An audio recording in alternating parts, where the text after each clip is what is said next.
एक सेकेंड। नमस्ते, मैं हूँ सपना खंडेलवाल और एक बार फिर स्वागत कर रहे हैं आपका देवदीति फाउंडेशन में के तहत देवदीति स्वाध्याय क्लब में, जहाँ हम वाल्मीकि रामायण का अध्ययन कर रहे हैं and we are thoroughly enjoying this journey. तो हम शुरू करें उससे पहले मंत्र कर लेते हैं। बड़ा छोटा सा मंत्र है, आप लोग भी म्यूट करके दोहरा लीजिए। ओम रामाय रामभद्राय रामचंद्राय वेधसे रघुनाथाय नाथाय सीताया पतये नमः। ओम रामाय रामभद्राय रामचंद्राय वेधसे रघुनाथाय नाथाय सीताया पतये नमः। मंत्र को चैंट करके हम अपनी सारे थॉट प्रोसेस को, सारी एनर्जीज को एक जगह कॉन्सेंट्रेट कर लेते हैं और अपने आप से ये प्रॉमिस करते हैं कि अब से 1 घंटा हम इसी कार्य के लिए डिवोट करेंगे। हम अपनी थॉट्स को, हम अपनी बुद्धि को जो यहाँ वहाँ भटकती रहती है कॉन्स्टेंटली, एक से दूसरे पे, दूसरे से तीसरे पे फ्लिट करती रहती है और जो हमें एकाग्र चित्त नहीं रहने देती, उसको नियंत्रण करेंगे, उसका नियंत्रण करेंगे और जो टास्क हमने अपने हमारे हाथों में लिया है उस पर फोकस करेंगे। तो हम लोग ये क्यों कर रहे हैं? हम क्यों कर रहे हैं वाल्मीकि रामायण का अध्ययन? ये कॉन्टेक्स्ट सेटिंग करना बार बार जरूरी इसलिए हो जाता है कि ये हमारे देश का, हमारे राष्ट्र का इतिहास है। और इतिहास को जानना क्यों जरूरी है? कि जो पुरानी गलतियां हुई हैं या जो पुरानी सीख है, जो हमारे पूर्वजों की सीख रही है, शिक्षा रही है, अगर वो हम बिना वही गलतियां करें, अगर उनकी लर्निंग ले लें और उनसे अपने जीवन की दिशा मोड़ लें, तो हमारी ग्रोथ के चांसेस बहुत जल्द हो जाते हैं। We do not have to go through every experience कि उसकी गलतियां हम स्वयं करें और उनसे हम ग्रहण करें। तो बहुत जरूरी है कॉन्टेक्स्ट सेटिंग करना। इतिहास करना क्यों जरूरी है? उसी में, उसमें वाल्मीकि रामायण ही क्यों करना जरूरी है? क्योंकि इतिहास में वाल्मीकि रामायण और महाभारत हमारे राष्ट्र का इतिहास है, जो बहुत कन्वीनियंटली, बहुत डेलिबरेटली हटा दिया गया हमारे कोर्स करिकुलम से और हटा दिया गया हमारी कल्चरल मेमोरी में से, ये कह के कि ये सारा माइथोलॉजी है, ये कुछ रियल नहीं है। तो अगर हमें अपने आप का अस्तित्व, अपने आप की आइडेंटिटी को वापस लेना है, अपने आप के राष्ट्र की, अपनी कल्चरल पहचान को वापस लेना है, तो बहुत जरूरी है हम आइडेंटिफाई कर लें कि ये ग्रंथ है क्या, इनमें क्या है। इनकी लर्निंग तो तब आएगी जब हम इनको पढ़ना शुरू करेंगे। तो देवदीति फाउंडेशन की ये मुहिम है कि हम लोग एक ग्रुप में वाल्मीकि रामायण का अध्ययन कर रहे हैं और हम लोग ऑलमोस्ट युद्धकांड समाप्त करने वाले हैं। तो टेक्निकली ऑलमोस्ट वाल्मीकि रामायण खत्म होने वाली है। जी हाँ, बहुत जल्द हमारा अध्ययन यहाँ तक हमें ले आया कि युद्धकांड समाप्त होने वाला है। उसके बाद एक और कांड है, उत्तरकांड, पर we will see how as we go along. पिछली बार हम कहाँ थे? पिछली बार हम वहां थे जहां पे रावण का वध हो चुका है। रावण वो आताताई, वो आजकल की भाषा में टेररिस्ट, आजकल की भाषा में बहुत बड़ा, मतलब जिसने पूरे विश्व को हिला दिया, somebody like हिटलर से, और somebody like who can we say, like somebody like this, जो पूरे वातावरण को, और वाल्मीकि जी तो कहते हैं कि समुद्र को भी शुद्ध कर देता था, पूरी पृथ्वी हाहाकार मचाती थी, सारे देवता, सारे राक्षस, सारे गंधर्व, यक्ष, किन्नर, जितनी भी प्रजातियां थी, मनुष्य तो ऑब्वियसली, सबों को वो इतना ज्यादा तंग करता था, स्त्रियों को हर के ले जाता था। कोई कुछ भी ऐसा कांड नहीं था जो वो नहीं करता था। यहाँ तक कि शिवजी को के कैलाश समेत, शिवजी समेत कैलाश पर्वत उठाने के लिए उसने इतना पूरा अपना जोर लगा दिया। और जब शिवजी को पता लगा, शिवजी ने हल्का सा अपना अंगूठा दबाया और रावण की बाहें उस कैलाश के नीचे दबती चली गई। और जब वो इतनी जोर से रोया, रुद्र चित्कार करा, तभी से उसका रावण नाम पड़ा। अदरवाइज वो था दशग्रीव, 10 सरों वाला, उसका नाम था दशग्रीव। और रावण उसका नाम पड़ा क्योंकि उसने दुस्साहस किया था पूरे कैलाश को उठाने के लिए। अब ऐसे रावण का वध हो चुका है और वो किसने करा? हमारे श्री राम ने करा।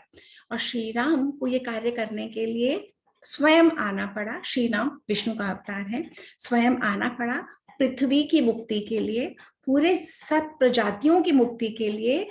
देवताओं की मुक्ति के लिए, सब लोगों को आश्वासन देने के लिए कि मैं हूं, धर्म की रक्षा करूंगा।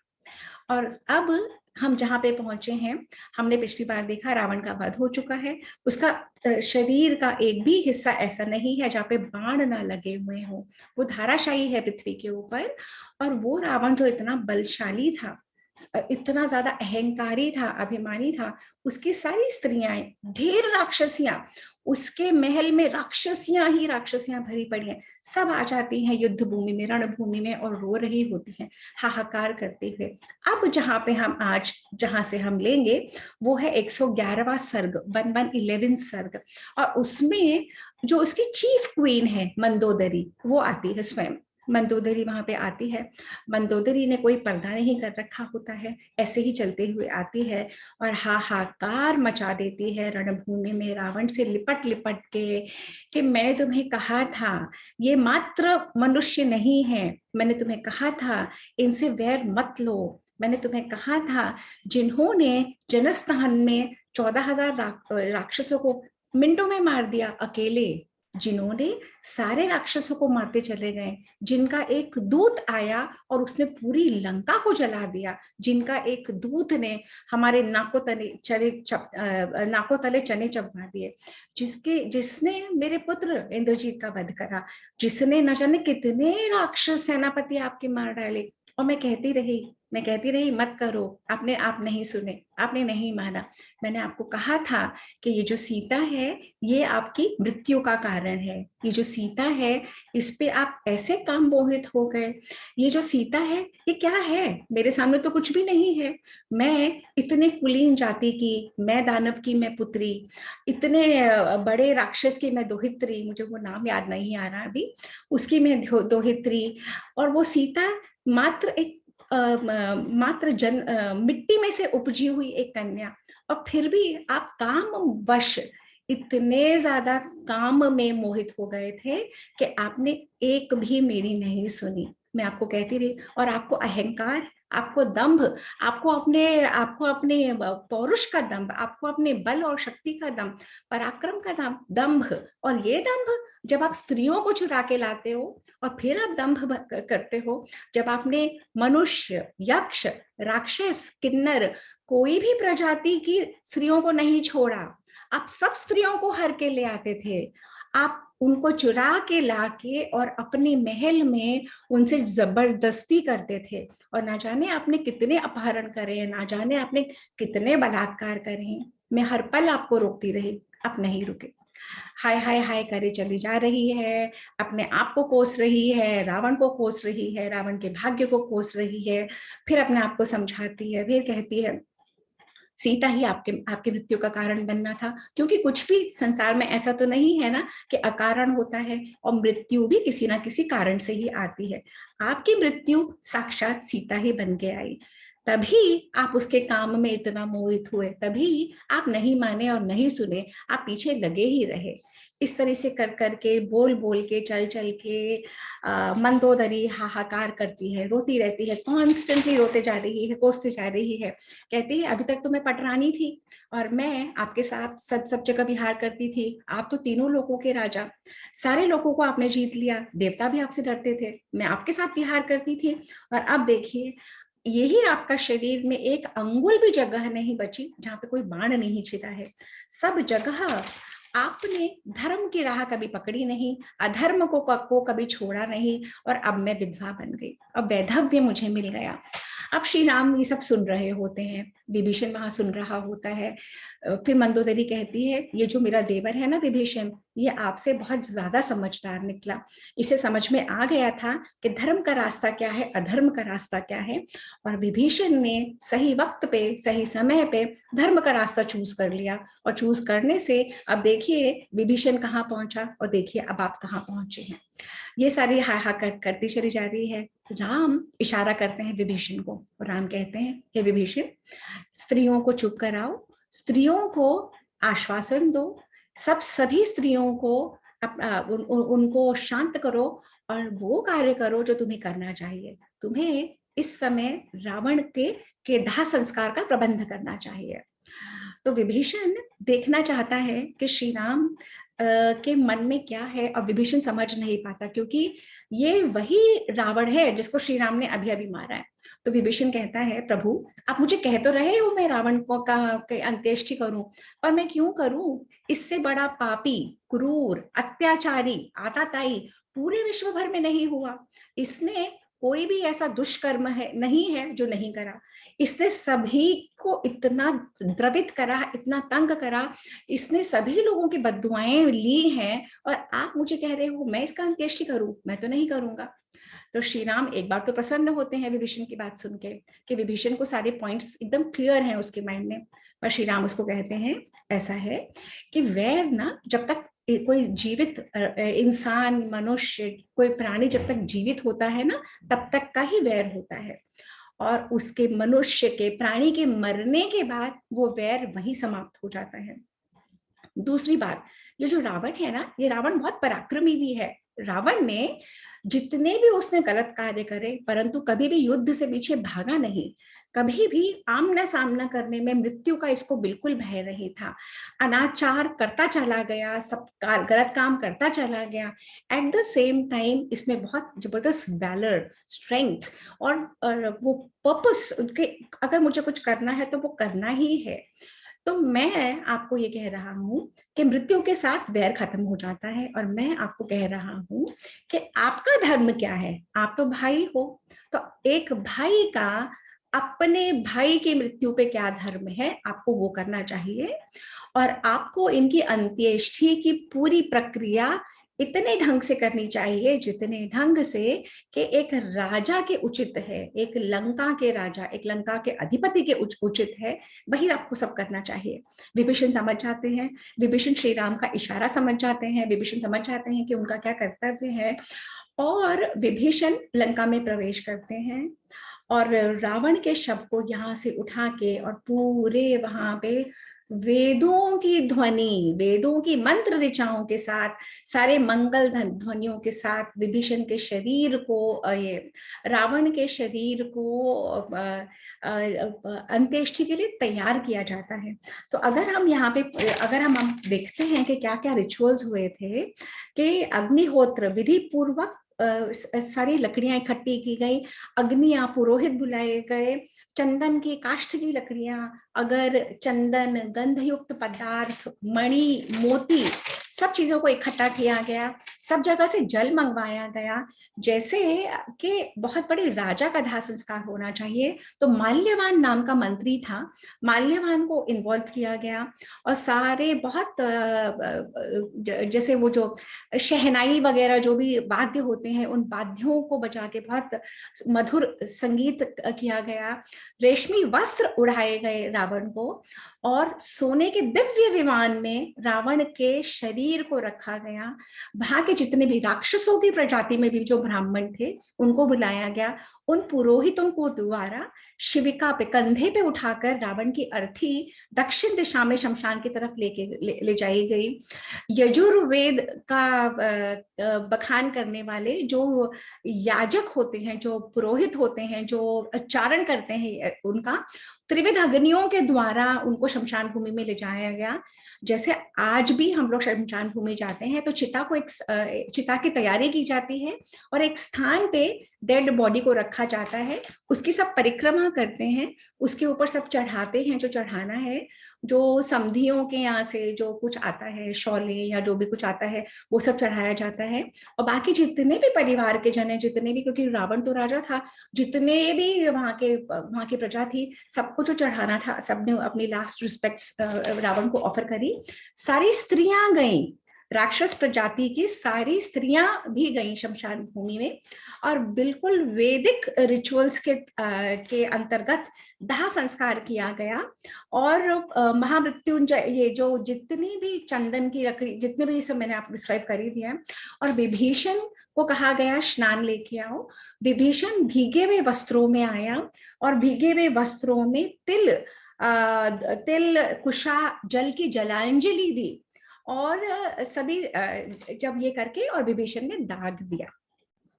तो अगर हम क्लोजली ऑब्जर्व करें तो ये जो जितना भी दाह संस्कार का रिचुअल है ना, ये आज तक उसी तरह तरीके से कमोबेशी depending on which community you are वैसे ही फॉलो किया जाता है। तो देवताओं के दाह संस्कार हो या मनुष्यों के दाह संस्कार हो या राक्षसों के दाह संस्कार हो, अलग अलग प्रजाति, अलग अलग स्पीशीज है जो हमारे शास्त्र बहुत क्लियर हैं। जैसे होमोसेपियंस ये लोग आजकल की साइंस ह्यूमन बींग्स को बोलती है, वैसे हमारे शास्त्र बताते हैं कि राक्षस, यक्ष, किन्नर, अलग अलग अलग जो प्रजातियां होती हैं, थोड़े बहुत रिचुअल्स उनमें फर्क होते हैं, पर दाह संस्कार जो संस्कार है, जो 16 संस्कारों में से एक संस्कार है जो मृत्यु के उपरांत होता है, वो तब भी किया जाता था और अब भी होता है, almost in a similar fashion. So we have to understand कि ये हमारी जो संस्कृति है, जो वैदिक संस्कृति है, ये कितने हजारों वर्ष पुरानी है। और जो हमें ये लोग कहते हैं कि आप आर्यंस हो, आप कहीं और से आए हो और आप तो यहाँ के हो ही नहीं, वो कितना बड़ा फॉल्सहुड है। अगर हम अपनी ही रामायण पढ़ते हैं तो हम अपने आप को लिंक कर पाते हैं कि हमारे शास्त्र हमें क्या बताते हैं, हम कौन थे और हम कहाँ से आए हैं।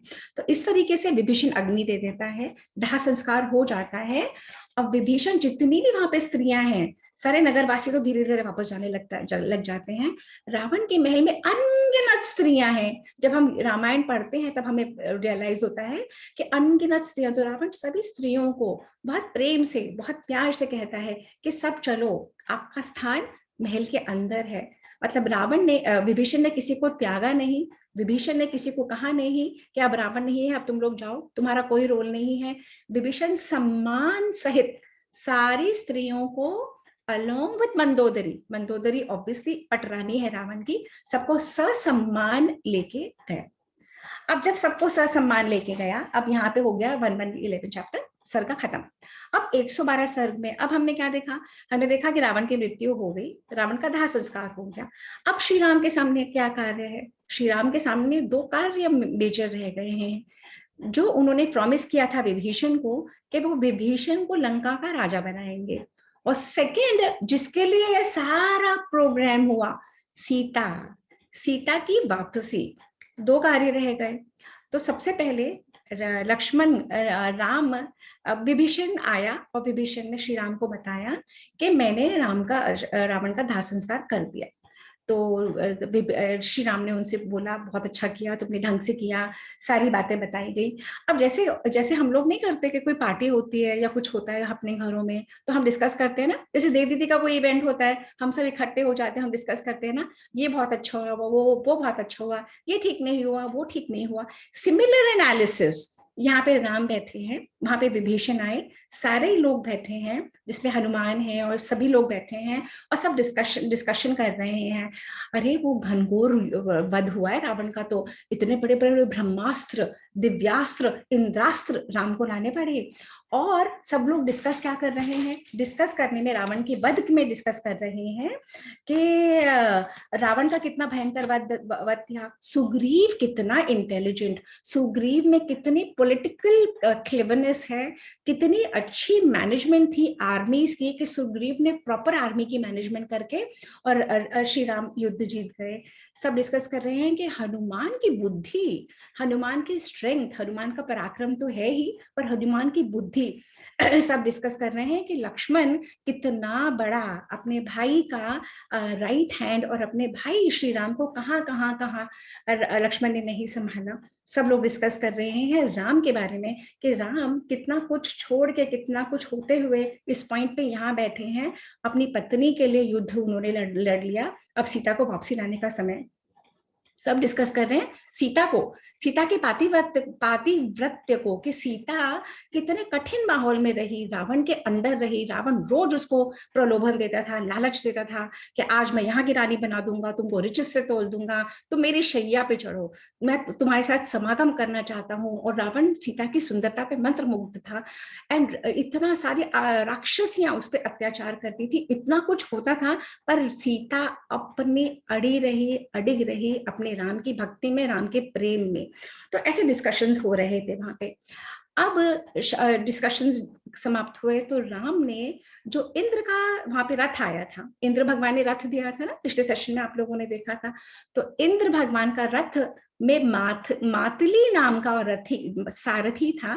तो श्री राम ने मातली नाम के सारथी को बुलाया और ससम्मान उसको बहुत कुछ दे लेके और इंद्र के रथ को वापस स्वर्ग में भेज दिया। ये वह काल था जहां स्वर्ग के लोग, पृथ्वी के लोग, पाताल के लोगों में कम्युनिकेशन बेधड़क हो सकता था। जो उतने पहुंचे हुए थे, they could communicate with each other. यह वह काल था, जैसे आज से 20 ईयर्स अगो भी कोई कहता कि हम इस मीडियम से बात कर रहे हैं तो हम बिलीव नहीं करते ना, कि कोई जूम कॉल हो जाएगा और हम लोग ऐसे बात कर रहे होंगे, देख रहे होंगे, नहीं करते। सिमिलरली रामायण उस काल की है जहां पे स्वर्ग के लोग, पृथ्वी के लोग, पाताल के लोग could communicate with each other. अलग अलग स्पीशीज एक दूसरे से बात कर सकती थी। तो वह काल में राम ने इंद्र के रथ को वापस भेज दिया, मातली को वापस भेज दिया। फिर लक्ष्मण को उन्होंने इशारा करा और लक्ष्मण, राम के एक इशारे से सब समझ जाते थे। ये भाई भाई का इतना प्रगाढ़ प्रेम था। तो जैसे ही राम ने लक्ष्मण की तरफ देखा, लक्ष्मण मुड़े और लक्ष्मण ने विभीषण के चरण स्पर्श करे और राम ने कहा, हे लक्ष्मण, तुम लंका में जाओ और विभीषण के राज्याभिषेक की तैयारी करो। तो राज्याभिषेक कैसे होता है? तो अब विभीषण को रथ पे बैठा, अपने सिंहासन पे बैठा के अलग अलग मटकों में, अलग अलग घाटों में, एक अपने आप को प्लीज म्यूट कर लीजिए, अलग अलग मटकों में अलग अलग समुद्रों का पानी लाया गया, अलग अलग समुद्रों का जल लाया गया और उस जल से अगेन वेदों के मंत्रोच्चारण से उत्तम आसन पर बिठाकर, जैसे हम शिव जी का जलाभिषेक करते हैं ना, शिव जी को हम जल समर्पण करते हैं, तो उसी तरीके से जब भी राजा का अभिषेक होता है तो एक राजा को उसमें वो डिवाइन क्वालिटीज एट्रीब्यूट की जाती है और उसी तरीके से उसका अभिषेक किया जाता है कि उसमें ईश्वर स्वयं आ गए हैं और अब से ये कोई भी कार्य करेगा ये अपनी प्रजा के लिए और अपने राज्य के लिए करेगा। तो विद दिस इंटेंशन विभीषण का वहां पे राज्याभिषेक किया गया और जो सारी प्रजा आई। जब हमारे यहाँ टीका होता है तो जैसे 13वीं पे टीका होता है तो सारी फैमिली मिलके जिसका जिसका वो होता है, पगड़ी रस्म होती है तो उसको कुछ देती है ना। तो इसी तरीके से पूरी लंका में से जितने भी पुरवासी थे सब आए और सबने विभीषण को कुछ कुछ दिया और सारी फैमिली के लोगों ने विभीषण का राज्य तिलक में किया। और विभीषण जब वहां से उठा तो सब कुछ लेके आया और श्री राम को समर्पित किया। यानी अब से विभीषण की लंका जो है वो श्री राम के अंडर है। श्री राम चक्रवर्ती राजा हैं पर श्री राम लंका पे बैठे नहीं, लंका पे उन्होंने शासन नहीं करा, लंका के रिचेस को उन्होंने नहीं लिया, उन्होंने लंका के ही लोगों को, लंका के ही विष्णु को लंका पे बैठाया, परंतु under the suzerainty of Shri Ram. तो टेक्निकली अयोध्या के अंडर लंका आ गई, परंतु कुछ लूटा नहीं, कुछ लिया नहीं, कुछ वापस नहीं लेके गए, सब कुछ वहीं का वहीं रहा, एक्सेप्ट चेंज ऑफ कमांड हो गई। रावण की जगह विभीषण आ गया। विभीषण जो धर्म के लिए कार्य करेगा और लंका की management under Ram's rule, under Ayodhya करेगा। और श्री राम को सब कुछ समर्पित करा उसने। और जब विभीषण ने पूरे समाचार सुनाए, अब राम के पास सेकंड कार्य क्या रह गया? सीता को लाने का। अब सीता को लाने का कार्य रह गया तो उन्होंने, राम ने हनुमान को कहा कि हे हनुमान, अब तुम विभीषण की आज्ञा लेके, क्योंकि विभीषण अब राजा है, विभीषण की आज्ञा लेके अशोक वाटिका में जाओ और सीता को मेरा संदेश बताओ कि कैसे मैंने लंका पे युद्ध करा, कैसे मैंने उस आताताई रावण को मार डाला, कैसे अब वे फ्री हैं और कैसे अब उन्हें क्या करना है, और उनका संदेश लेके मेरे पास आओ। उन्होंने हनुमान को ये नहीं कहा कि तुम जाओ और सीता को ले आओ, नहीं, उन्होंने कहा मेरा संदेश जाके सीता को सुनाना, सीता का संदेश लाके मुझे वापस सुनाना। तो हनुमान जी पहुंच गए अशोक वाटिका। और यहाँ पे हम पहुंचे हैं 113वां 113 सर्ग में। हनुमान जी ने विभीषण से आज्ञा ली, विभीषण से आज्ञा लेके अशोक वाटिका में पहुंचे। Hanuman ji the most extremely intelligent and clever and वेदों के ज्ञाता, उनको पता है कब कहाँ कैसे बोलना है, कितना बोलना है। हनुमान जी सीता मैया के पास गए प्रसन्न चित्त से होके, और सीता मैया बिल्कुल बिल्कुल उदास, मुरझाई हुई, बिल्कुल ऐसे बैठी थी, क्योंकि अब तक उनको इन्फॉर्मेशन नहीं है कि रावण मर चुका है। अभी तक तो उन्हें ये धुकधुकी हो रही है कि युद्ध मैदान में ना जाने क्या हो रहा होगा, कि युद्ध में कौन क्या कर रहा होगा। She doesn't know, she only knows कि न जाने वहां क्या हो रहा होगा। तो हनुमान जी जाते हैं, सीता मैया की स्तुति करते हैं, सीता मैया को कहते हैं कि मैया आपके अनुग्रह की वजह से श्री राम युद्ध जीत गए, वह जो आपको हर के ले गया था वो मारा गया, और अब आपको मैं ये संदेशा देने आया हूँ, श्री राम ने मुझे कहा है, और आपका संदेशा वापस ले जाने आया हूँ। सीता मैया तो इतनी खिल गई कमल की तरह, इतनी खुश। अब खुद सोचो, जो 1 साल से ऑलमोस्ट 12-11 मंथ से जो एक राक्षस के चंगुल में है, जो रोज डराई जा रही है, जिसे रोज प्रलोभन दिया जा रहा है, रोज कहा जा रहा है न जाने क्या क्या क्या क्या चीजें, तो अगर उसको समझ में आया कि मेरा पति मुझे लेने आ गया, पहली बात तो उनका पति ने इतना सब कुछ करा और द्वारे पे पहुंच गया, युद्ध करके आतताई को मार डाला, अब उन्हें लेने आया है। She was extremely happy and she was, तो वो कहने लगी, हे हनुमान, तुमने इतनी अच्छी मुझे ये खबर सुनाई है, पर मेरे पास कुछ भी नहीं है तुम्हें देने के लिए, और अगर मैं एग्जामिन करूँ ना तो पूरी पृथ्वी का भी मैं अगर तुमको राज्य दे दूं वो भी इनफ नहीं है, और मेरे पास तो वैसे भी कुछ नहीं है, मैं तुम्हें क्या दूं। एंड शिव भाव विभोर हो गई, गदगद उनकी वाणी, आंखों से आंसू। हनुमान जी उनकी स्थिति देख के हनुमान जी गदगद हो गए। हनुमान जी ने कहा, मैया मुझे कुछ भी नहीं चाहिए, आप सेफ हैं, श्री राम सेफ हैं, मैं आपको उनसे मिलवा दूं, मेरा यही कार्य है। अब आप बताइए कि मैं उनको क्या संदेश दूं। तो श्री राम ने कहा कि सीता मैया ने कहा, उनको ये कहो कि मैं अब आपसे मिलना चाहती हूँ और मैं आपके पास आना चाहती हूँ। और उस समय तो जब राक्षस, एक सेकेंड, वहां उससे पहले हनुमान जी कहते हैं, पर मैया मुझे एक चीज की आपको अनुमति देनी पड़ेगी। सीता मैया ने कहा, क्या। हनुमान ने कहा कि ये जो राक्षसियां है ना, जो आपको घेर के बैठी हुई है, मैं इन सबको मार डालना चाहता हूँ। मैं किसी को लात से मारूंगा, किसी को घूसे से मारूंगा, किसी के कान मरोड़ दूंगा, मैं किसी का गला घोंट दूंगा। तो सीता मैया ने कहा, ऐसा क्यों।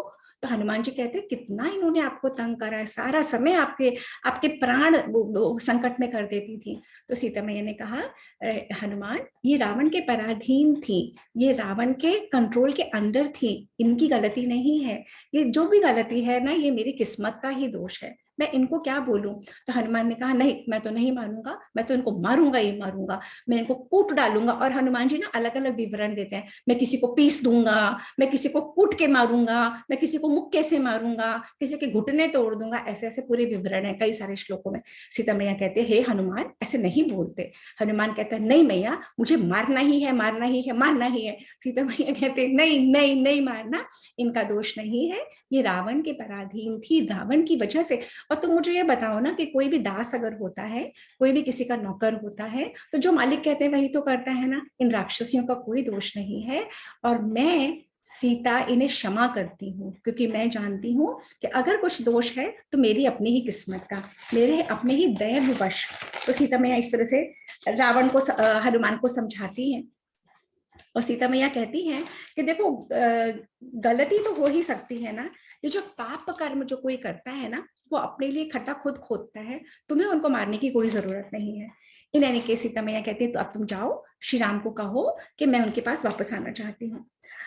अब हनुमान वापस चले जाते हैं और हनुमान श्री राम को संदेशा देते हैं। तो हनुमान सबसे पहले तो बोलते हैं, श्री राम, मैं गया था सीता मैया से मिलने और सीता मैया ने मान लिया, सीता मैया ने सहज विश्वास कर लिया कि आप युद्ध जीत गए हो और रावण मर गया। तो श्री राम ने कहा, अच्छा। तो हनुमान ने कहा कि क्योंकि मैं पहले से ही विश्वास का पात्र था ना, वो जानती थी कि मैं सही हूँ, मैं पहले आपकी अंगूठी लेके गया था, मैंने फिर लंका का विध्वंस करा। तो सीता मैया इतनी स्मार्ट है, इतने इंटेलिजेंट है, उन्हें पता है कि ये गलत खबर नहीं हो सकती, और मैं लेके आया हूँ क्योंकि मैं विश्वास का पात्र हूँ, इसलिए उन्होंने बात मान ली। तो राम ने कहा, अच्छा। तो फिर राम ने कहा कि क्या बोला सीता ने।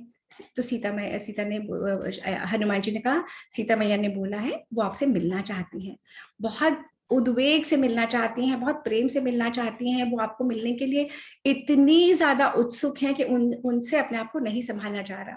अब जब श्री राम ने ये बात सुनी ना, तो श्री राम ने एक बहुत लंबी सांस ली और श्री राम कुछ सोच में चले गए और श्री राम ध्यानस्थ हो गए और श्री राम बिल्कुल चुपचाप होकर जमीन देखने लगे, नीचे ही देखने लगे और जमीन को देखते देखते उन्होंने कुछ नहीं कहा। फिर उन्होंने विभीषण से कहा कि विभीषण जाओ, अशोक वाटिका में जाओ, सीता का ढंग से स्नान कराना। सीता मैले कुचले कपड़े में बैठी होगी, सीता ने इतने समय से कुछ खाया नहीं होगा, सीता के सारे अंग सारे सब गंदगी में लिपटे होंगे, धूल में होंगे, कुम्हला गई होगी। सीता का ढंग से सिर से स्नान कराना, सीता को तैयार करके सजा सवरा के गहने आभूषण पहना के सब तरीके से तैयार करके और यहाँ पे लेके आओ। तो विभीषण ने उनको प्रणाम किया। विभीषण स्वयं अशोक वाटिका में गए, लंका में। विभीषण ने सीता मैया का पहली बार दर्शन करा, आज तक वो सीता को मिले नहीं थे।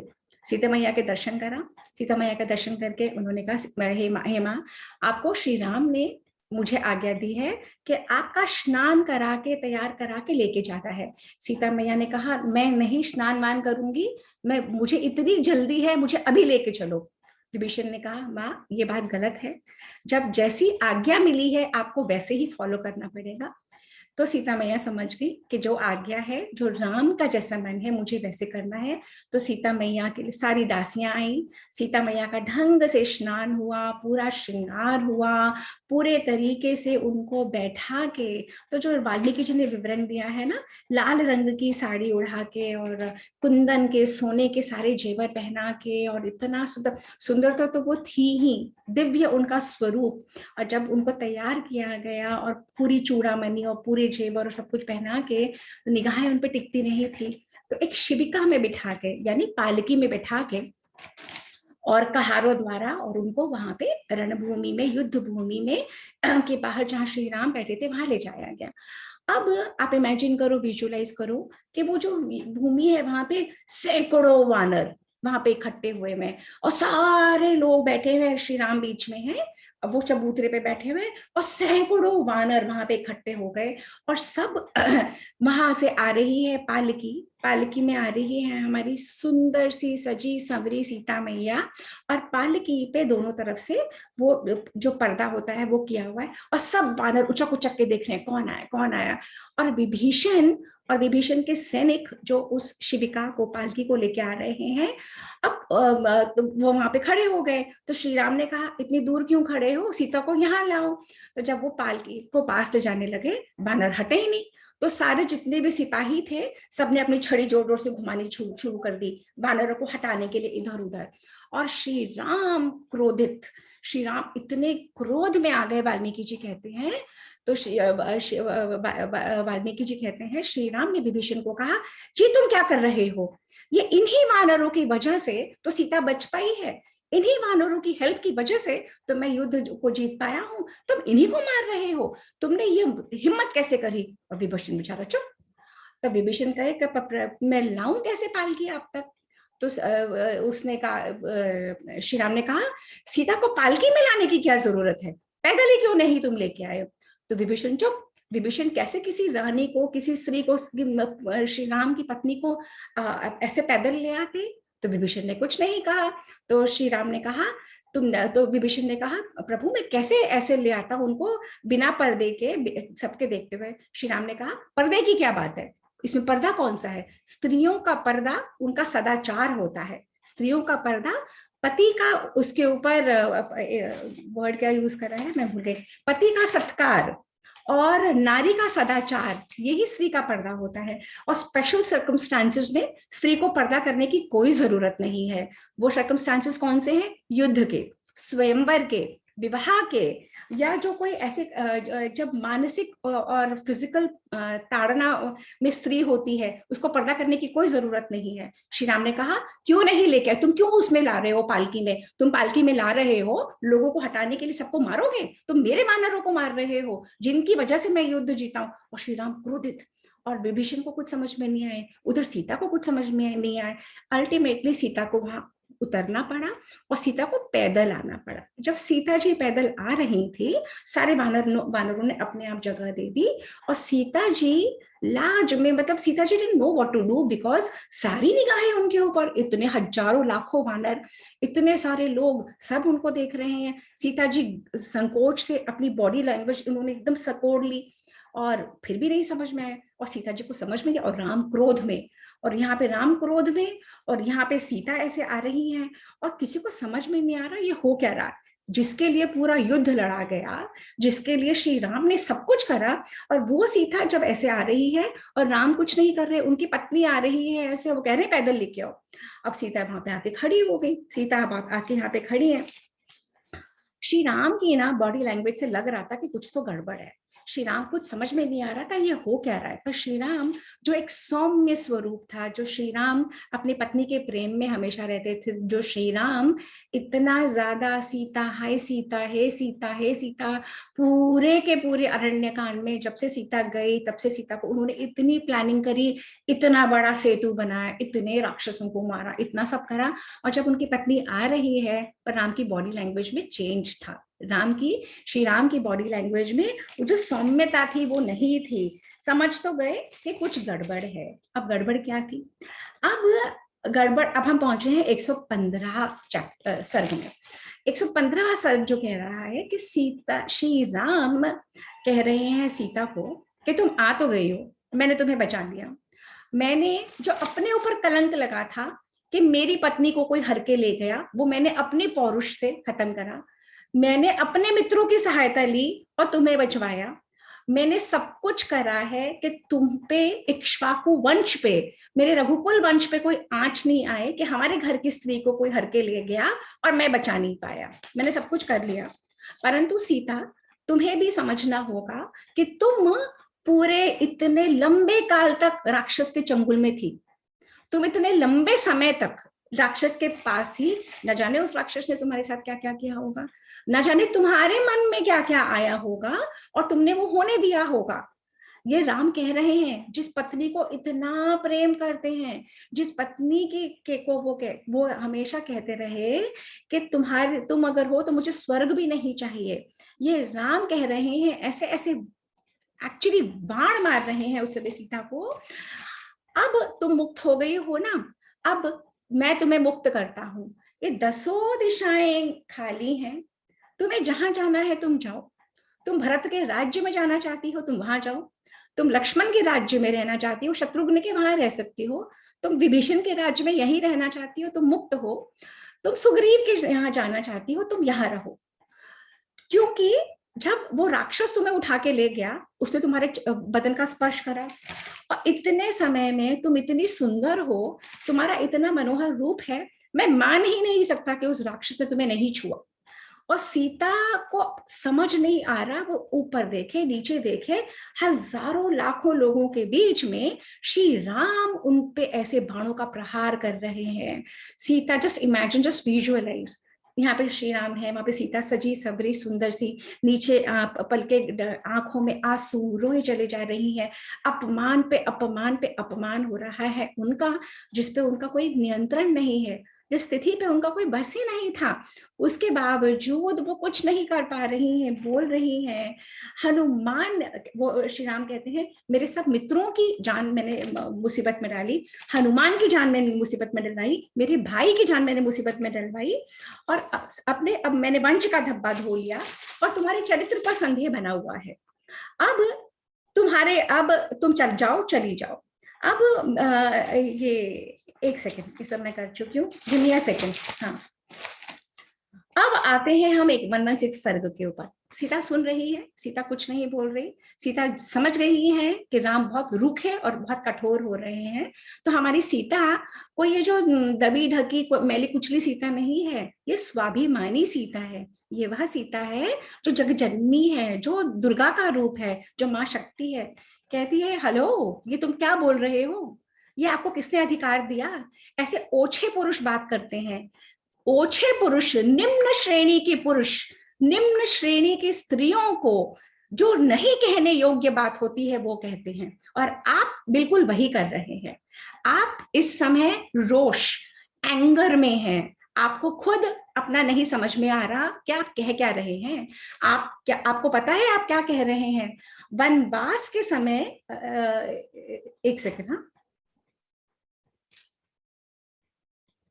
हाँ, वो कह रही है कि जैसा आप सोच रहे हो ना, मैं वैसी हूं नहीं। ये आपको समझना चाहिए कि अगर मुझे वो राक्षस हर के ले गया, मेरा उस पर वो नहीं था, मैं उससे लड़ झगड़ के उस पर ऊपर विजय नहीं कर पाई, पर जो मेरे अधीन है, मेरा हृदय, मेरा हार्ट, मेरा मन जो आपके अधीन है, वो आप ही के पास था। मेरे शरीर पे मेरा वश नहीं था, रावण उसे हर के ले गया। मेरे पास बल नहीं था, मैं अबला थी। कोई बल जब नहीं होता स्त्री के पास तो वो कुछ नहीं कर सकती। पर जहां जहां नहीं, हर जगह मैंने अपने आप को और अपने सतीत्व को बचाया है, और आपको कोई अधिकार नहीं है मुझे ऐसे कहने का। आपने कहा कैसे, मैं स्वेच्छा से नहीं कही थी, वो मेरी विवशता थी, और उस विवशता की वजह से। और अगर आपको ये सब बात कहनी ही थी ना, तो जब हनुमान को जब आपने भेजा था तभी कह देते, मैं तभी मर जाती, मैं तभी अपने आप को वो कर देती। मैं क्यों इतना सब कराती, तब तो ना आपको आना पड़ता ना आपके मित्रों को आना पड़ता, तो तब आपने क्यों नहीं कहा। अगर ये सारे आपको जीवन संकट में भी नहीं डालना पड़ता। और ये जो आप ओछे मनुष्यों की तरह ये बातें कर रहे हैं ना, सिर्फ एंगर में आके, सिर्फ गुस्से में आके, आपने कभी भी विचार नहीं करा कि मेरा आचार विचार कैसा रहा है। आप तो मुझे बचपन से जानते हो, हमारा विवाह तो बाल्यावस्था में हो गया था। उतने वर्षों से मैं आपके साथ रह रही हूँ। पूरे वनवास में मैंने आपसे कंधे से कंधा मिलाया, मैंने हर कुछ वह करा जो एक स्त्री को करना चाहिए, और इसके बावजूद आप मुझे कह रहे, ऐसे कह रहे हो। और मैं आपकी कोई भी बात को, आपका कोई भी लांछन अपने ऊपर नहीं स्वीकार करती, और मैं नहीं मानती जो आप कह रहे हो, मैं वो सब नहीं लेती। और राम बिल्कुल चुप, राम बिल्कुल सकबका गए। उधर लक्ष्मण इतने क्रोध से देखते हैं राम को कि ये आप कह क्या रहे हो, ये आप मेरी भाभी को कह क्या रहे हो, ये आपने कह कैसे दिया मेरी भाभी को। पर लक्ष्मण, श्री राम के इशारे, श्री राम उसको एक इशारा करते हैं, लक्ष्मण चुप हो जाते हैं। सीता मैया कहती है, अगर तो ये जो कुछ आपने कहा है, अगर ये सत्य है, अगर ये सत्य नहीं है, तो इसी समय अग्नि यहाँ पे प्रकट हो और मैं अग्नि में प्रवेश करूंगी। और सीता उस समय कई सारी बातें बोलती है, कहती है, यदि मेरा हृदय एक क्षण के लिए भी आपसे दूर हुआ हो, तो हे अग्नि, हे अग्नि, आप मेरी चारों तरफ से रक्षा करना। यदि मेरा चरित्र शुद्ध हो और मैं जरा भी दूषित नहीं हूं, और झूठे से भी मेरे मन में कोई दोष नहीं आया है, तो हे अग्नि, आप सब ओरों से मेरी रक्षा करना। अगर मैं कर्मणा मनसा वाचन, अगर मैं वाणी कर्म और अपने वचनों से अगर मैं राम की ही हूं, और कभी भी मैंने अपने थॉट में भी राम के अलावा किसी के बारे में नहीं सोचा, तो हे अग्नि, मैं तुम में प्रवेश कर रही हूं, तुम मेरी रक्षा करना। हे भगवान सूर्य वायु दिनकर, हे सारे भगवान जो यहाँ पे खड़े होके समस्त तुम देख रहे हो, तुम सब इस बात के मेरे प्रूफ हो कि मैं बिल्कुल प्योर हूं, और तुम सब जानते हो, तो ये अग्नि मेरी रक्षा करे। और ये कह के अग्नि वहां पे प्रज्वलित हुई, और उसी अग्नि में देखते देखते सीता ने प्रवेश कर दिया, और सारे राक्षसों में, वानरों में, लंका में हाहाकार मच गया। कि जस्ट इमेजिन, आपके सामने वो सीन में रिक्रिएट कर रही हूँ कि अग्नि में सजी सवरी सीता अपनी फुल ग्लोरी में अग्नि को सबको प्रणाम कर रही है। राम की परिक्रमा करी, अग्नि की परिक्रमा करी, सब देवी देवताओं को भूल के अग्नि में प्रवेश कर लिया। अगर मैं शुद्ध हूं, अगर मैंने कुछ नहीं करा, तो तुम मेरी रक्षा करोगे। और उधर जब सीता मैया प्रवेश कर जाती हैं, राम नीचे देखते ही रहते हैं, राम की आंखों से आंसू बह रहे होते हैं, राम एक शब्द नहीं बोलते, सब जगह हाहाकार हो रहा है।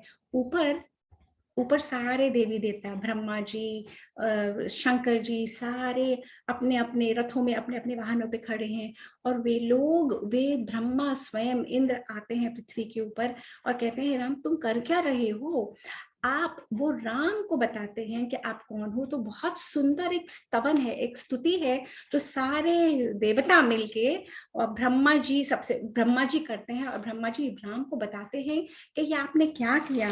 और ब्रह्मा जी कहते हैं कि तुम तो तीनों लोगों के अधिष्ठाता हो, तुम तो स्वयं विष्णु हो, तुम रुद्रों के 8वें हो, तुम साध्यों में 5वें हो, तुम अश्विनी कुमार हो, तुम्हारे ही कान जो है वो अश्विनी कुमार है, तुम्हारे ही नेत्र एक सूर्य हो, एक चंद्र है, और आप जो हो आप मनुष्य के रूप, आप ही हो जो सब कुछ हो। तो राम कहते हैं मैं नहीं जानता, मुझे तो सिर्फ ये पता है कि मैं दशरथ का पुत्र हूँ, मैं राम हूँ, और ये मेरी पत्नी है, और इसके ऊपर दोष लगा है चरित्र का, और सारी प्रजा मुझे कहेगी कि ये तुम्हारी कैसी स्त्री थी जो इतने समय लंबे समय रह के आई और तुमने इसे स्वीकार लिया।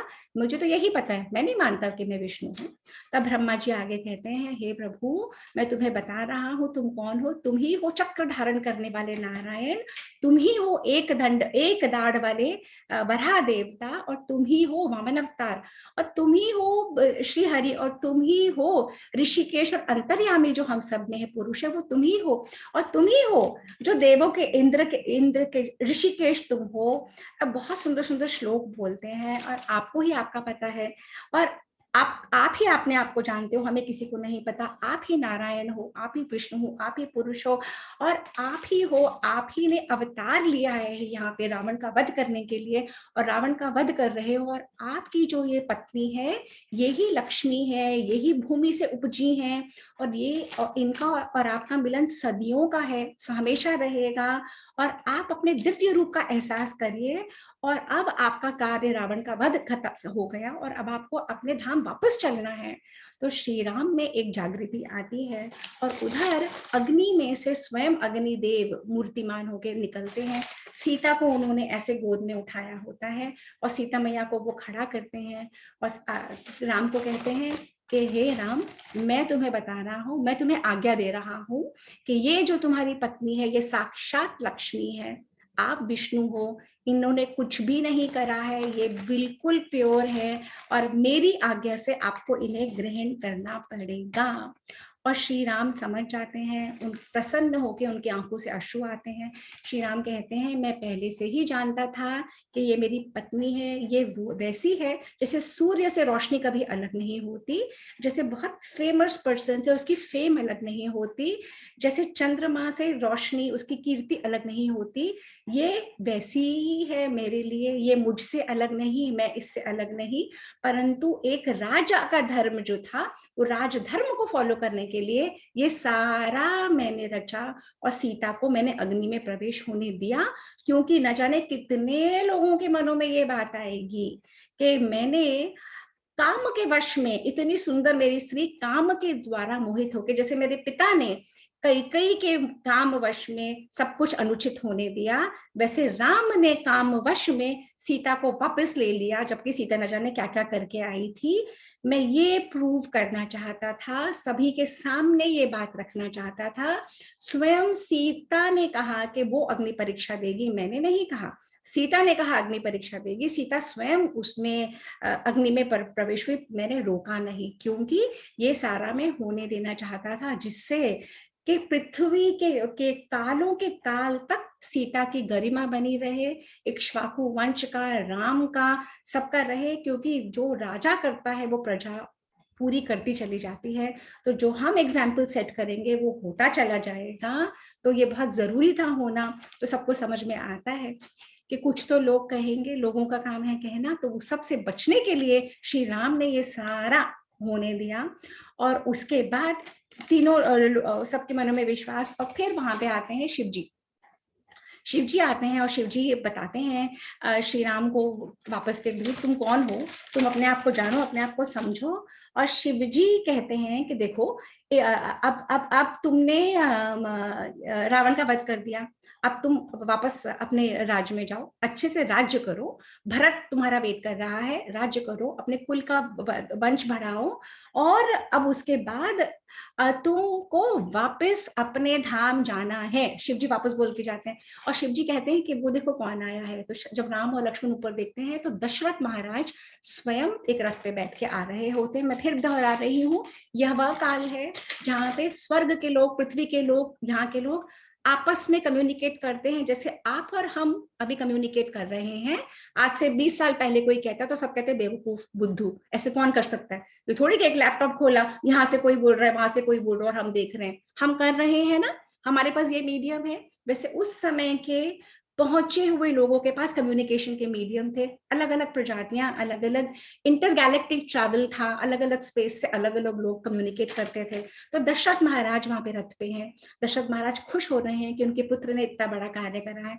दशरथ महाराज कहते हैं, मुझे तो अब पता लगा तुम स्वयं विष्णु हो, और आप हे राम, तुमने तो मेरे कुल का उद्धार करा, मेरा उद्धार करा। जैसे अष्टावक्र ने अपने पिता कहोल ब्रह्मा ऋषि का उद्धार करा, तुमने उद्धार करा। और सीता, तुम बिल्कुल भी कुपित मत होना, श्री राम ने जो अग्नि परीक्षा के लिए तुम बाध्य हुई, तुम प्लीज कुपित मत होना, ये करना जरूरी था, क्योंकि वो राजधर्म को फॉलो कर रहा है। और जो तुमने कार्य करा है ना, कोई सहज इजी कोई नारी नहीं कर सकती, पर तुमने इतना बड़ा मापदंड नारियों के लिए रख दिया कि सब नारियां तुमको कहेंगी कि ये तुमने क्या करा, अग्नि परीक्षा तुमने क्यों दी, हमको भी ये करना पड़ेगा, पर हम कोई भी नहीं कर पाएगा। तो हे सीता, तुमने बहुत बड़ा एग्जाम्पल सेट करा है, पर क्योंकि तुम दिव्य नारी हो, तुम विलक्षण नारी हो, तुम कर पाई, पर मेरे पुत्र पे कुपित मत होना। उन्होंने राम को शिक्षा दी, उन्होंने लक्ष्मण को शिक्षा दी और उनको कहा जाके राज्य करो। अब इंद्र जो सब कुछ देख रहे थे, इंद्र नीचे आए और इंद्र ने कहा कि हे विष्णु के अवतार, हे श्री राम, ये सारा आपने करा, राक्षस का वध करा, अब मैं बहुत प्रसन्न हूँ, बताओ मैं क्या करूं, बताओ मैं आपके लिए क्या कर सकता हूँ। तो श्री राम ने कहा, श्री राम को समझ आ गया, श्री राम ने कहा आप कर सकते हो कि जितने भी ये वानर मरे हैं, लाखों करोड़ों अरबों वानर मरे हैं, जो मेरे लिए मरे, जो धर्म के लिए मरे, जो सीता को छुड़ाने के लिए मरे, इन सबको जिंदा कर दो। तो इंद्र ने कहा, अरे बाबा, ये तो मैंने गलत मांग बोल दिया कि मैं वचन दे दिया, पर मुझे तो करना पड़ेगा। तो इंद्र ने उन्हें वापस जीवित कर दिया। अब ये हम कैसे समझें कि जैसे हम किसी खिलौने में चाबी भरते हैं ना, और जब खिलौने में चाबी जितनी होती है वो खिलौना चलता है, उसके बाद खिलौना रुक जाता है, परंतु जो मेकर होता है वो फिर से चाबी भर देता है तो खिलौना फिर चलने लग जाता है। उसी तरीके से जो हमारा मेकर है, उसने उन खिलौनों में, उन वानरों में फिर से चाबी भर दी, फिर से प्राण भर दिए, सारे जीवित हो गए और सबको ऐसा लगा कि वो सो के उठे हैं। हम लोग रोज रात को अपने इसी शरीर में सोते हैं और सुबह उठते हैं ना, पर जब मृत्यु होती है तो हम इस शरीर में सोते हैं, किसी और शरीर में उठते हैं। अब इन सारे वानरों को जिनको इंद्र ने जीवित किया था, वो उन्हें लगा कि वो तो सो के उठे हैं, सारे वानर जीवित हो गए, बहुत हर्ष उल्लास हुआ। और अब श्री राम ने विभीषण से कहा कि अब हम चलना चाहेंगे। तो आज हमारा सेशन इस पॉइंट पे खत्म हुआ है। जब विभीषण का राज्याभिषेक हो गया, जब सीता वापस आ गई, सीता ने अपने आप अग्नि परीक्षा दी, अग्नि परीक्षा में वो उत्तीर्ण हो गई, उसके बाद अब वानर सेना वापस जाने को है। तो अब मैं सेशन खोल रही हूँ, किसी को कुछ कहना है, सुनना है, बोलना है, पूछना है, तो द फ्लोर इज ओपन। हाँ जी सपना जी, आज आपने बहुत अच्छा बोला और मैंने बहुत दिनों बाद आज आपका ये सेशन सुन के बहुत प्रसन्नता हुई, बहुत ही अच्छा लगा। Thank you. मैं तो आदत नहीं रही तो 4 बजे भूल जाती थी, आज एकदम से याद आया, अरे ये तो आज है, ट्यूसडे है, जरूर भूल जाती हूँ तो अक्सर। मैं तो रिमाइंडर डाल देती हूँ, क्योंकि जो ये ना गंगा बह रही है, गंगा बह रही है, अगर हम लोग हाथ धो ले उसमें तो हमें गंगा ग्रहण कर पाते हैं, अगर हम नहीं धोएंगे तो हम वंचित रह जाते हैं। तो इसमें थोड़ी पहल हमें भी करनी पड़ती है, पर कोई बात नहीं, यूट्यूब पे सेशंस अवेलेबल है, जब आप देख सकोगे तो देख लेना, लिंक मिल जाएगा आपको। हाँ जी वीना जी, कुछ कहना चाह रहे हैं? हाँ जी सपना जी, आपने बहुत ही अच्छी एक्सप्लेनेशन दी है। जितनी आप सुंदर है, आपकी एक्सप्लेनेशन भी उतनी सुंदर है। बहुत ही बढ़िया, आपकी आवाज भी इतनी अच्छी है, आप भी इतने अच्छे लग रहे हो। बहुत ही मजा आया मुझे ये सेशन अटेंड कर। Thank you. ऐसे लगा कि वहीं पहुंच गए। हमारी जो भी हमारी सभ्यता है, आपने बड़े अच्छे से डिटेल में बताया, जो कि हमें भी पता है, लेकिन आपके मुख से सुनते हुए बहुत ही अच्छा लगा। थैंक यू वीना जी, ये ईश्वर का ही अनुग्रह है, क्योंकि मैंने कभी जी बिल्कुल। ये कर पाऊंगी। तो ईश्वर का अनुग्रह रहता है, अच्छे मन से हम करते हैं तो वो जी। पूरी करा भी देता है। तो थैंक यू वेरी मच। और आप हाँ, लोग सुनते रहिए, वेलकम। सेशंस को जरूर फॉरवर्ड करें, क्योंकि ये जो नॉलेज है इतनी इम्पोर्टेंट है पर लोग जानते ही जी। नहीं। तो ये जरूर वीडियो के लिंक्स जहाँ पे भी जिनको भी फॉरवर्ड कर सकेंगे कि कहीं से देखिए। हाँ जी। हमारी टीचर कहती थी, मैं 30 साल से अध्ययन कर रही हूँ वेद उपनिषद का, तो वो कहती थी कि हमें ऋण चुकाना होता है हमारे आचार्यों का, गुरुओं का, अपने माँ बाप का। तो ऋण कैसे चुकेगा? अब ये ऋण है जो अगर मैंने किसी से सीखा और मैंने नहीं दिया तो मैं अपना ऋण नहीं चुका रही। ऐसे आप लोगों ने सुन लिया, अब आपको ऋण जी। चुकाना है तो आगे आपको देना है, जिसको देंगे। तो जो नॉलेज है वो आगे ही हमें देनी है। सबसे बड़ा तप यही है। बिल्कुल, सब टाइप के हैं, तन मन धन, लेकिन ज्ञान बांटना सबसे बड़ा रेनुंसिएशन है। बिल्कुल बिल्कुल बिल्कुल। तो जहाँ पे आपको लगता है कि कोई भी हो, क्योंकि क्या होता है कई बार हम वीडियोस हमें लगता है अरे कोई सुन तो नहीं रहा, पर जब भी फॉरवर्ड कर दें, जब वो उस भूमि में बीज आएगा और जब वक्त आएगा वो वहां पे पेड़ बन जाएगा, वृक्ष बन जाएगा। हाँ, बिल्कुल बनता है ना। तो थैंक यू हाँ वेरी जी, मच। हाँ आप लोग हैं, सब लोग सुनते जी हैं तो हम भी मोटिवेटेड रहते जी हैं के लिए। थैंक जी। You very much. Thank you जी। वेलकम। पारुल कुछ कहना है सेशन के बारे में? अभी चली गई, पारुल ने तो पूरा सेशन सुना है, तो कोई दिक्कत नहीं। तो अब अगर पारुल आ जाती है तो ठीक है, नहीं तो हम अब अगली बार हमारा युद्ध कांड समाप्त हो जाएगा। और युद्ध कांड के 128 सर्ग हैं, तो टेक्निकली हम 120 से 8 सर्ग करेंगे, युद्ध कांड खत्म। तो एक बार युद्ध कांड जहाँ पे समाप्त होता है, टेक्निकली वाल्मीकि रामायण समाप्त हो जाती है। उसके बाद उत्तर कांड है। और हाँ, पारुल आ गई। पारुल, आपको कुछ कहना है? सपना, इट वाज अमेजिंग सेशन, और इतनी चीजें मेरे को मालूम नहीं थी, इतनी ज्यादा आंखों के आगे वो पिक्चर ड्रॉ नहीं हुई थी कि सीता अग्नि परीक्षा किस टाइम दे रही है। हमें ये पता था कि वो अग्नि परीक्षा देती है, अब ये नहीं मालूम था कि वो जिस टाइम आ रही है, फर्स्ट टाइम राम से जिसे मिल रही है, उसी पल उनको अग्नि परीक्षा देनी पड़ रही है। तो ये मुझे आज ही इतनी डिटेल में उसके बारे में ये पता लगा है। एक्चुअली हुआ क्या है पारुल, हम सबको रामायण सीरियल से पता है। हम सबको रामायण जो इनका था ना, क्या नाम है, रामानंद सागर की सीरियल से पता है। तो और जो सीरियल में रामायण है वो वाल्मीकि रामायण ऐसी है ही नहीं। तो सीरियल में जो रामायण है उनकी अपनी पटकथा होती है, और वो अपने जो विजुअलाइजेशन के माध्यम से थोड़ा सा उसको इंटरेस्टिंग और उनको एक कमर्शियल उसके वे में उसको पिक्चराइज करते हैं। और उन्होंने ना रामचरितमानस का बहुत सहारा लिया है। तो हम लोग रामचरितमानस को रामायण समझ लेते हैं। तो वाल्मीकि रामायण सोर्स है। उस वाल्मीकि रामायण से न जाने 200-300 तरीके की रामायण निकली हैं अलग अलग। Ramcharitmanas is one of them, जो अभी हाल में 300-400 साल पुरानी है, और रामायण अपनी वाल्मीकि रामायण हजारों साल पुरानी है। तो जब हम वाल्मीकि रामायण का अध्ययन करते हैं तब हम अपने इतिहास का करते हैं। रामचरितमानस तुलसीदास जी द्वारा लिखी हुई अलग वे की वो है। वो रामायण का मतलब है राम का अयन, राम की जर्नी, और रामचरितमानस है तुलसीदास जी के मानस में जो राम का चरित्र है, उन्होंने चरित्र है। परंतु तुलसीदास जी की वजह से रामायण जीवित भी रही है। रामचरितमानस के दोहे हम सबको ने हमको यहाँ तक लाया, कंठस्थ काफी याद हुए हैं। बिल्कुल। चलिए, बहुत ही अच्छा। तो अब कुछ और तो नहीं बोलना करना, अब सेशन वाइंड अप करूं? कर दूं? अच्छा ठीक है, ओके। तो हाँ जी, हाँ जी, हाँ सपना जी। हाँ जी अलका। मैं थोड़ा सा मिस कर गई और मैं सुन नहीं पाई। क्या इसको आप रिकॉर्डिंग में भेज देंगे क्या, मैं जिससे मैं पूरा सुन लूं? बिल्कुल बिल्कुल, रिकॉर्डिंग्स में शेयर करते हो। तो आज हमने जहाँ पे करा, तो आज हमने करा था सर्ग 111 से लेके सर्ग 120 युद्ध कांड का, वाल्मीकि रामायण का।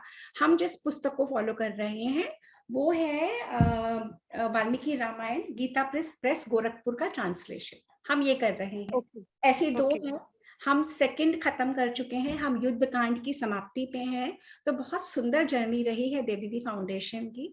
आज हमने देखा कि कैसे रावण का वध हो चुका था। रावण के दाह संस्कार के लिए विभीषण ने मना कर दिया, परंतु श्री राम ने उनको प्रेरणा दी कि नहीं, तुम्हें अपने भाई का दाह संस्कार करना चाहिए। विभीषण ने कहा पर वो तो वैरी आपका इतना बड़ा अधर्मी। श्री राम ने कहा सारा वैर मृत्यु उपरांत खत्म हो जाता है।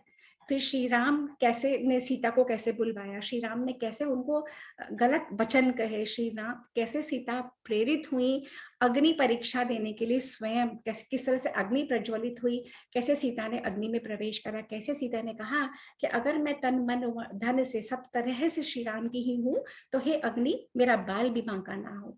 ऐसे कितने सारे जब वचन सीता ने कहे और स्वयं अग्नि साक्षात मूर्तिमान देव बन के आए और सीता को उठा के साक्षात अपने हाथों में राम को समर्पित कहा और कहा मैं आपको आज्ञा दे रहा हूँ, ये आपकी भार्या स्वयं लक्ष्मी है और इनको आपको ग्रहण करना है, इनके ऊपर कोई भी कलंक नहीं है। और राम बहुत खुश हुए क्योंकि राम तो जानते ही थे कि सीता मैया बिल्कुल निर्दोष हैं, परंतु लोगों की वजह से एक राजा का जो धर्म होता है उसको करने के लिए उन्होंने ये सारा प्रकांड होने दिया, सारा कांड रचा।